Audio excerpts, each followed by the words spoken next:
Bonjour, c'est Stone Cold Ista pour un deuxième épisode de Sabas ou Sagach. Aujourd'hui, je vais vous parler de mes propositions d'Hall of Fame 2018. D'abord, Rey Mysterio. Rey Mysterio, j'aime bien son style de catch. Rey Mysterio, il m'impressionne beaucoup, mais lui, c'est dans son style de catch qui m'impressionne justement. Et ben voilà, c'est à peu près tout. Après, c'est Rick Martel. Rick Martel, lui, il me fait rire. Rick Martel, en fait, il me fait rire parce que souvent, il a un sourire et ce qui me fait rire, c'est son style de catch surtout. Après, c'est Shane McMahon. Shane McMahon, il fait un peu peur à tout le monde parce que parfois, il saute de très haut, il a des très grosses cascades. C'est à peu près tout aussi. Après, c'est Chris Jericho. Chris Jericho, lui, il est très connu. C'est le recordman des titres intercontinentaux. Et il a battu Stone Cold Steve Austin et le Rock le même jour pour 2 titres. Et voilà, il est fort. Du coup, j'aimerais bien le mettre au Hall of Fame. Après, c'est Road Dogg.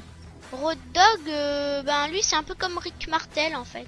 Il me fait rire et j'aime bien son style de catch. C'est un peu Rey Mysterio et un peu Rick Martel, en fait.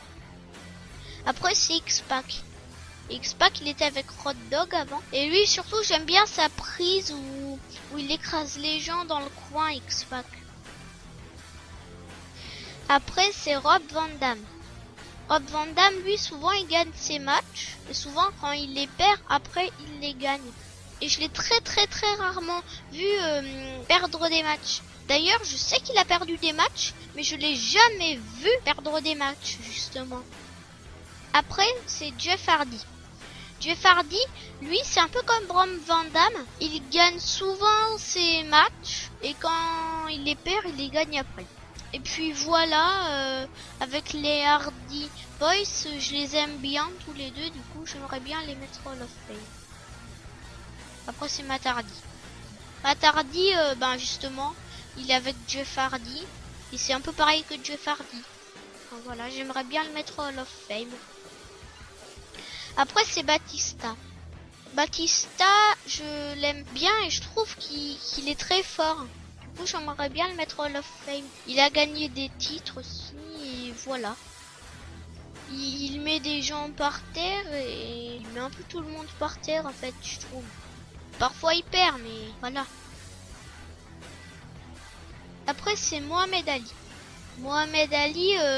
il était là au premier WrestleMania, il a fait un discours et je sais que c'est quelqu'un de très important pour la WWE. Du coup, j'aimerais bien le mettre au Hall of Fame.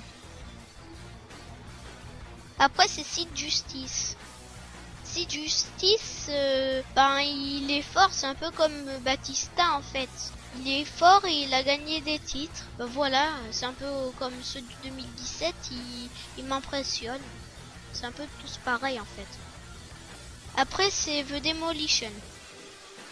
The Demolition, je sais qu'avant le New Day, ils avaient le règne de titre par équipe le plus long de l'histoire de la WWE. Ils étaient très connus à cause de ça. Du coup, j'aimerais bien le mettre au Hall of Fame. Et après, c'est tout. Plus tard, je vous ferai les 2019. Au revoir.